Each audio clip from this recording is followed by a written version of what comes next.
गलती के लिए क्षमा चाहता हूँ, क्योंकि गूंगों को जबान, बहरों को कान, नारी को सम्मान, गांधी को प्राणदान, कस्तूरबा को पतिदान और भारत को संविधान देने वाले विश्व रत्न बाबा साहब डॉक्टर अम्बेडकर के चरणों में नमन करते हुए, और आज महानायक मान्यवर साहब काशीराम जी की पुण्यतिथि है, तो उनके चरणों में सशक्त नमन करते हुए आप सभी लोगों को मेरी तरफ से नमो बुद्धाय, जय भीम।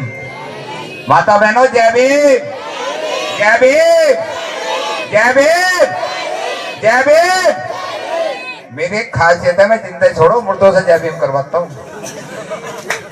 जय भीम, जय भीम, जय भीम। आप सब लोग यहाँ काफी देर से बैठे हैं, थोड़े से आगे को आ जाओ तो गिफ्ट आपको भी मिल जाएगा। अगर गिफ्ट चाहिए फिर ये किताब बाबा साहब डॉक्टर अम्बेडकर की तो आ जाओ, नहीं तो मेरा कुछ जाने का, गाड़ी में आयो, गाड़ी में कर ले जाऊंगा मैं, मुझे क्या दिक्कत आ रही है, आगे दे दूं। और भैया बते साहब काशीराम का थोड़ा सा जिक्र हुआ था, मैं आप लोगों को बता दूं कि साहब काशीराम जो है, जिनका आज परिनिर्वाण है और जिनकी जन्मतिथि भी मनाता है देश, लेकिन काशीराम ऐसे ही नहीं बनाया जाता, क्योंकि आज पुण्यतिथि है। तो बाबा साहब पे, भगवान बुद्ध पे सब लोग बोल चुके हैं, लेकिन काशीराम साहब पे मैं थोड़ी सी रोशनी डालूंगा। साहब काशीराम एक साइंटिस्ट थे। ये लड़कियों इधर ध्यान दो, मेरा टाइम जो जितने सारे आए ना, आज इतनी जल्दी नहीं आते हम लोग। 5 साल में हम, मैं और राखी जी आज मंच चला रहे, 5 साल में, इतना टाइम नहीं हमारे को। साहब काशीराम एक साइंटिस्ट थे। साइंटिस्ट जानते हो ना? जब साहब काशीराम साइंटिस्ट थे तो अपने घर के सबसे बड़े व्यक्ति थे वो, भाई बहनों में सबसे बड़े। और आप सब लोग जानते होंगे कि जो घर का बड़ा लड़का होता है उस पर परिवार की पूरी जिम्मेदारी होती है। होती है नहीं होती है? क्लास 1 IAS की नौकरी उनकी, AIS की, जो टॉप हमारे देश के अंदर मानी जाती है दुनिया में। वो जो अफसर थे पूना के अंदर, तो उनके जो गुरु थे वो थे 5वीं फेल। उनका नाम था दीना वाल्मीकि। क्या नाम था? कितने क्लास? 5वीं क्लास। 14 अप्रैल आई तो उसने उसी ऑफिस में वो काम करता था सीपर का, और साहब तो क्लास 1 थे। तो उन्होंने 14 अप्रैल के दिन बाबा साहब के लिए छुट्टी मांगी मैनेजर से, तो मैनेजर ने छुट्टी देने से मना कर दिया, क्योंकि मैनेजर जो था वो ब्राह्मण था। बाबा साहब की इतनी जागृति भी नहीं थी देश के अंदर, तो वो मैनेजर से लड़ पड़ा। रोला रुका हुआ, साहब ऑफिस में से उठ गए। उन्होंने देखा कि भाई क्या हो रहा है, भाई क्या है भाई, दीना बाना है। तो उसने की ये जो मैनेजर है ये मुझे छुट्टी नहीं दे रहा, ये मुझे छुट्टी नहीं दे रहा। नुके भाई क्या है? नुके आज मेरे मसीहा का जन्मदिन है। क्या है? जन्मदिन। 14 अप्रैल मनाते हो ना आप लोग? अच्छा। उसने की भाई ये डॉक्टर अंबेडकर है कौन, क्या बीमारी है ये?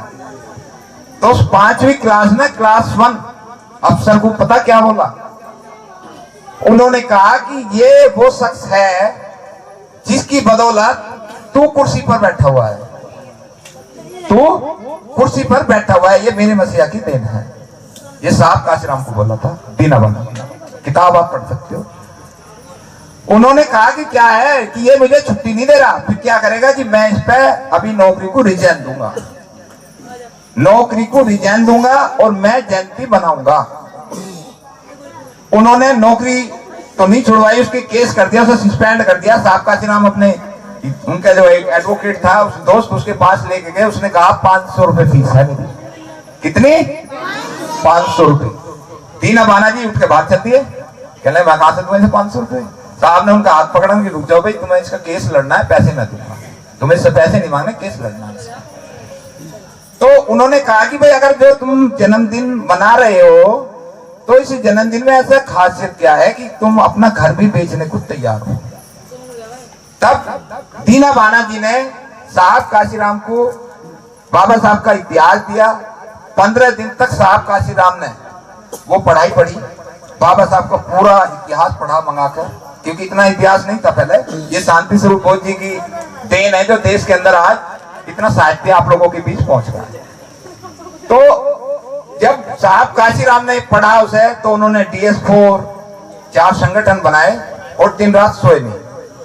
घर के व्यक्ति परेशान, नौकरी को रिजाइन दे दिया, जिसके लिए आज बच्चे लाइन लगा रहे हैं कि मुझे IAS बनना है, मुझे PCS बनना है, मुझे ये बनना है, वो बनना है।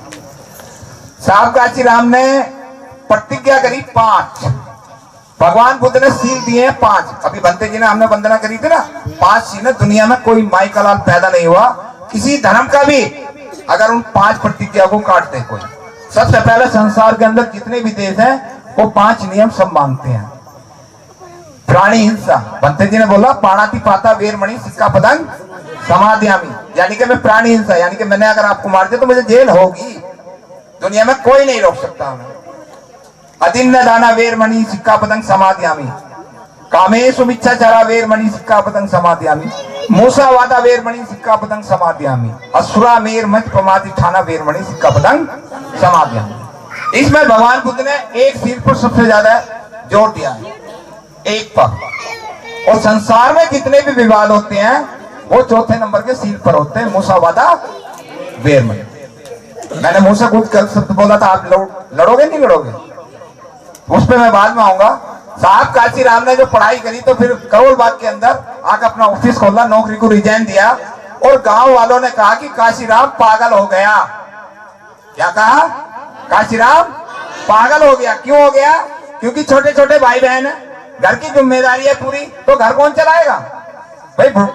हर पिता चाहता है कि बड़ा बेटा मेरा सहारा बनेगा। जब साहब काशीराम अपने गांव रोपड़ में पहुंचते हैं तो अपने माँ बाप से कहते हैं, 15 दिन उनकी शादी को रह गए थे। कितने दिन? 15 दिन। अपनी माता जी को चिट्ठी लिखते हैं कि मेरे सहरे का इंतजार नहीं करना, मैं घर नहीं आऊंगा। मेरे सहरे का इंतजार नहीं करना, मैं घर नहीं आऊंगा। मेरे नाम पर 1 इंच पूरे देश के अंदर कोई जमीन नहीं होगी, मेरा बैंक के अंदर कोई अकाउंट नहीं होगा और समाज ही आज से मेरा घर है। उसके बाद जब ये प्रतिज्ञा करी साहब ने तो करोल बाग में ऑफिस खोला उन्होंने। तो इस बात पर उनके पिताजी को बड़ा झटका लगा, माताजी को भी लगा।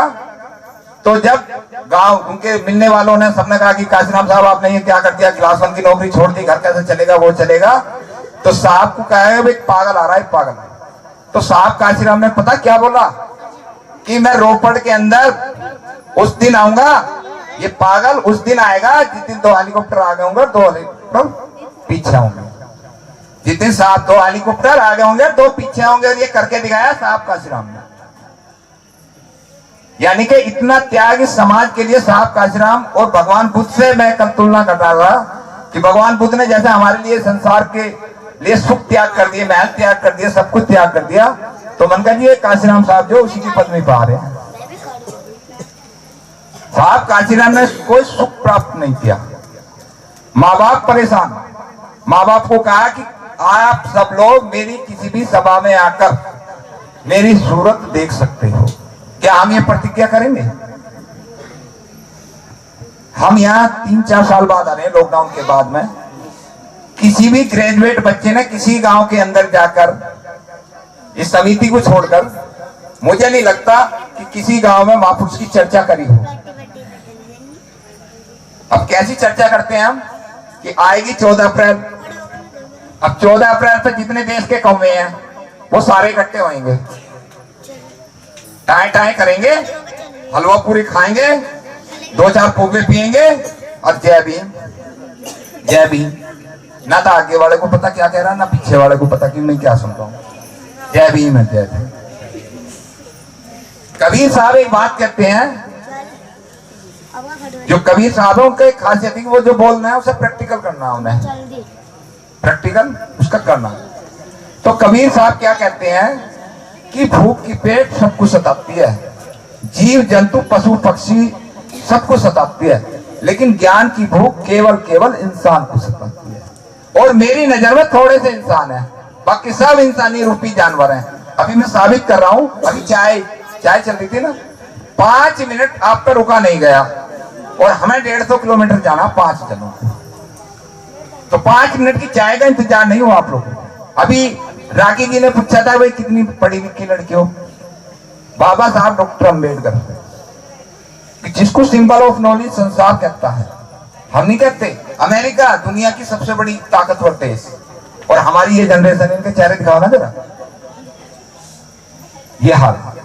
बाबा साहब ने कहा शिक्षित बनो, 500 रुपए दूंगा अभी हैंड टू हैंड ले लो, या तो मुझे दे देना 10-10 रुपए, या मुझे 500 रुपए ले लो, एक लेकर ये लो। बाबा साहब डॉक्टर अंबेडकर कहते हैं शिक्षित बनो, संगठित रहो, संघर्ष करो। कौन सी तारीख को कहा बताओ? 500 रुपए दे रहा हूं, दे दो सारे देश में 500 रुपए। कोई लोग कहने का वैसे फेंक रहा दिखा लो, दे भाई। मैं तो सवाल पूछ रहा हूं, मैं यहाँ खीर पूरी खाने नहीं आए हम, ना यहाँ हम रंगमंच सुनने आए, ना गाने सुनने आए। हम आए समाज को जगाने। और साहब काशीराम कहते हैं जिन्हें मुफ्त का खाने की आदत हो जाती है ना, उनकी आने वाली नस्लें लाशें उठाती हैं, लाशें। ले लो भाई, मैं कुछ गलत कह रहा हूं? मैंने तो कुछ नहीं पूछा भाई, पूरा देश कह रहा है यार शिक्षित बनो। शिक्षित का मतलब ये नहीं है कि किताबी ज्ञान ले लिया, समझदारी होती है शिक्षित। अगर ज्ञान होता ट्रक भर के गाड़ी में ले जाएंगे हम अपने घर। यूनिवर्सिटियां न बनती देश में, स्कूल न बनते। ये अफसोस की बात है या उसकी बात है? तो जलील की नहीं है ये बात भाई। 100-200 आदमी तो बैठी हो आप लोग, पढ़े लिख के भी बैठे हो, लड़की लड़के संगठित। अभी भाई साहब बोल रहे थे संगठित। संगठित कैसा होना? देश को और हमारे समाज को 4 आदमी फाड़ रहे हैं, पूरे देश को 4। अब मैं ना बोलूं, अगर लड़ो ना तो मैं बोलूं, अगर मारो ना तो बोलूं। 4 है, बोल दो। देखो मैं राजनीति भी करता हूँ थोड़ी सी। माननीय बहन जी, चंद्रशेखर आजाद, वामन मेश्राम और अरे गहरे, इनकी तो गिनती ना। ये 4 आदमी एक जगह बैठ के चाय नहीं पी सकते और समाज को कह रहे हैं संगठित हो जाओ। 4 आदमी देश के अंदर, और पूरे समाज का पागल बनाकर फेंक रखा है इन्होंने। तू मेरे पीछा, यू चोर मैं अच्छा, यू चोर मैं अच्छा। अब बताओ जब 4 आदमी हमारे समाज के एक जगह नहीं बैठ सकते तो आप समाज को कैसे संगठित कर देंगे? लीडर तो ये है देश के हमारे। अब आ जाओ संघर्ष पे। भैया कौन कौन सा आदमी हाथ उठा दो जो ना पीता हो। Very good. ये हमारे लिए बाबा साहब का सबसे बड़ा सत्य है कि आप कुछ भी मत करो, आप मांस खाते हो खाओ, पढ़ते नहीं हो मत पढ़ो, लेकिन घर के अंदर शराब का निवेश नहीं होना चाहिए। जिस घर में शराब का निवेश होगा उसका विनाश करने से दुनिया में कोई नहीं बचा सकता। हमारे पैसे लगने कहां चाहिए? 500 रुपए नहीं जीते गए, 10 लाख रुपए का कंपटीशन होता दिल्ली में डॉक्टर BR अम्बेडकर के नाम पे। आज तक चमार का चूड़े का एक बच्चा नहीं लेके गया उसने। कौन लेके गए? ब्राह्मण, ठाकुर, बनिए। क्यों? क्योंकि इस डॉक्टर अंबेडकर ने इन चमार चूड़ों को हमारे संविधान के तहत कौन कौन से अधिकार दिए हैं। संविधान में 331 आर्टिकल लिखे हैं बाबा साहब डॉक्टर अंबेडकर ने। वकील साहब वहां बैठे, पुस्तक में देके जाऊंगा। हम सब लोग, ये भी माता बहन है, ये भी तो किसी की पत्नी है, किसी की बेटी है, किसी की माँ है। अभी बच्चे इंतजार कर रहे हैं ना, हम भी हैं। अगर आज ये बोल रही है तो समाज सुनेगा नहीं, संसार सुनेगा इन्हें। समाज का नेतृत्व करना सीखो। मैं एक चीज पर काम करता हूं 2008 से। बाबा साहब डॉक्टर अंबेडकर ने 18 मार्च 1956 को कहा कि मुझे जो धोखा दिया मेरे समाज के पढ़े लिखे व्यक्तियों ने धोखा दिया। अनपढ़ को किसी को नहीं कहा, और आज भी दे रहे हैं, पढ़े लिखे ही दे रहे हैं। भाई देश को कौन फाड़ रहा? पढ़ा लिखा ही तो फाड़ रहा, अनपढ़ फाड़ रहा कोई? हमें बता दो कोई अनपढ़ फाड़ रहा होगा? पढ़ा लिखा ही फाड़ रहा है। क्योंकि उन्होंने 18 मार्च 1956 का उनका ऐतिहासिक भाषण है, उन्होंने कहा था कि मैं अब बूढ़ा हो चुका हूं और मुझे आज की जो आगरे के अंदर विशाल जनसभा थी चक्कीपाट बुद्ध विहार का, मुझे नहीं दिखता कि मेरे बाद इस कारवां को आगे कौन लेके जाएगा। 5 लाख, 3 लाख, 4 लाख जो भी वहां थे, उनमें से एक व्यक्ति ने हाथ उठाया था। केवल एक ने इतने जागरूक हैं कि मैं बाबा साहब डॉक्टर अम्बेडकर इस कारवा को लेके जाऊंगा। वो शख्स कौन था, कोई नाम बताओ? 500 ले जाओ। उसका नाम था बुद्धप्रिय मौर्य। कौन? बुद्धप्रिय मौर्य। साहब मान्यवर काशीराम आरपीआई के जब प्रदेश अध्यक्ष थे, वो राष्ट्रीय अध्यक्ष थे। उन्होंने कहा, बुलाया कि क्या है, इधर आओ। उन्होंने कि क्या नाम है? कि भगवती प्रसाद। भगवती प्रसाद बग्गी, आज से आपका नाम है बुद्धप्रिय मौर्य। उसको सुनने के लिए लोग 50 किलोमीटर पैदल चलते थे, हम तो गाड़ियों से आ रहे हैं। अगर पता चल गई कि साहब बीपी मौर्य आ रहे हैं तो काम वहीं छोड़ना है, पहले बीपी मौर्य से सुनते हैं। फिर साहब काशीराम आए। हमारा समाज के प्रति क्या समर्पण है? अभी ब्राह्मणवाद पे मनुवाद पर किसी ब्राह्मण ने आपसे कही है कथा करवाओ? कही है? किसी ने नहीं कही। किसी ने कही होली बनाओ, नवरात्रे? कबीर जी पता क्या कहते हैं? अभी सागर साहब ने बताया कि एक खता हम सारी उम्र करते रहे, एक खता हम सारी उम्र करते रहे और दूध की चेहरे पर और आईना साफ करते रहे। कमियां हमारी हैं और थोप हम दूसरों पे।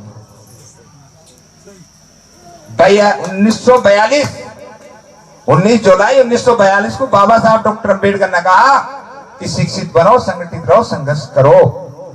शेड्यूल कास्ट फेडरेशन की स्थापना करी आप लोगों के लिए। और उस दिन उन्होंने एक बात और कही थी कि सबसे पहले अपने बच्चों को पढ़ाओ लिखाओ और साफ सुथरे रहो।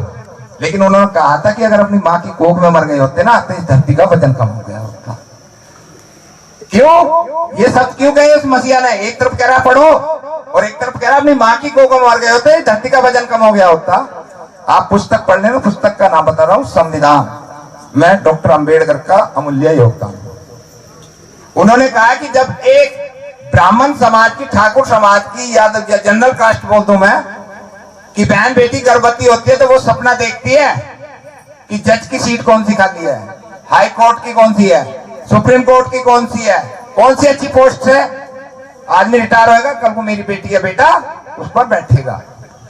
और जब हमारे समाज की बहन बेटी गर्भवती होती है तो वो क्या कहती है? देख ले बड़कपुर में चपरासी की सीट कौन सी खाली है, म्युनिसिपालिटी की सीट कौन सी खाली है। हमारी सोच ही इतनी बड़ी है, हमने कभी सोचा ही नहीं इतना बड़ा, तो हम बड़े बन कैसे जाएंगे?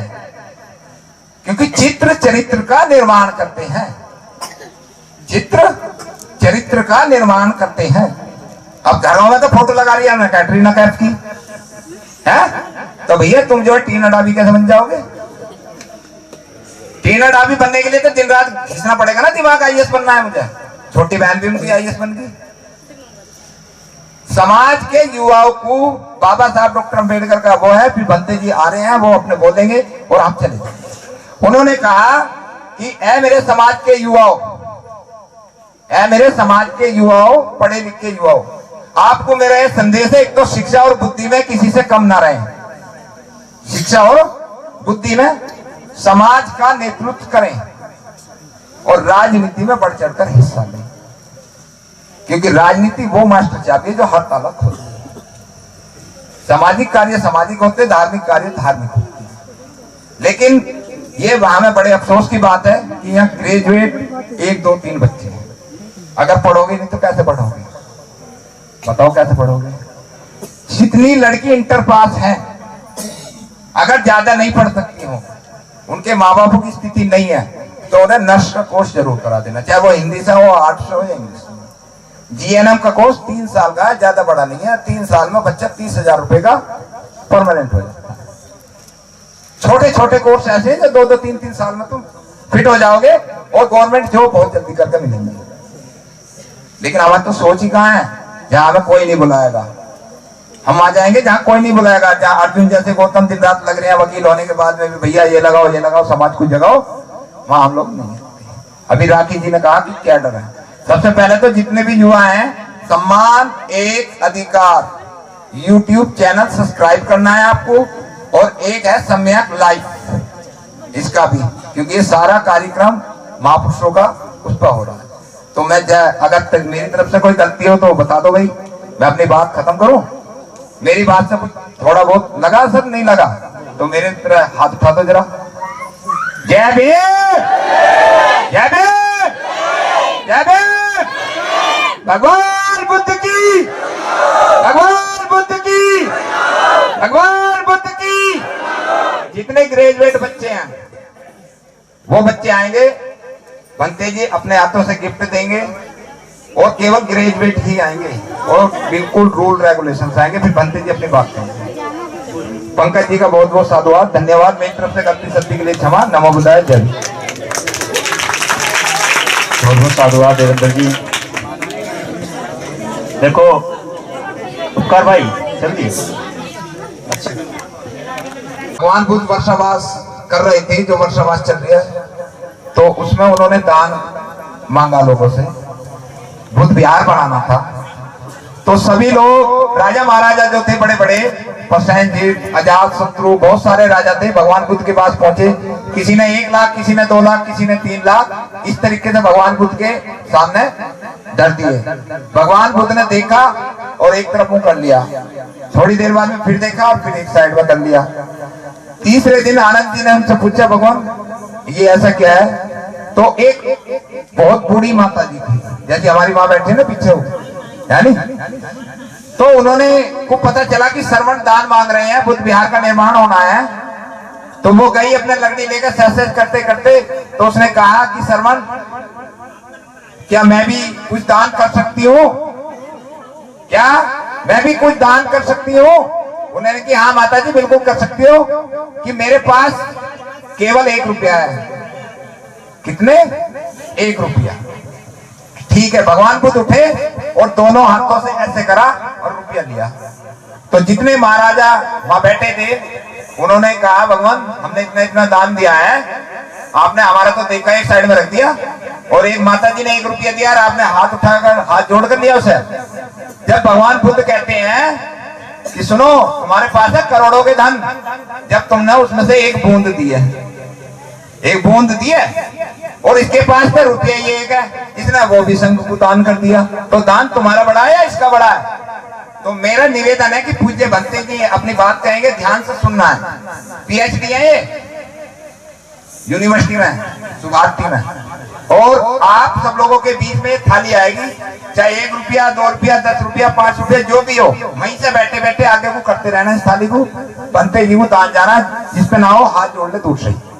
ठीक है? तैयार हो? लड़के भी हो लड़कियां भी, जिसपे जो भी हो कुछ चीज है, जरूरी नहीं है कि किसी पे नहीं है तो उनको बोझ है ये लग रहा है, वहीं आएगी। बिल्कुल भी अनुशासन बिगाड़ना नहीं है। अर्जुन गौतम आए हमारे बीच में, अर्जुन गौतम जी 1 मिनट को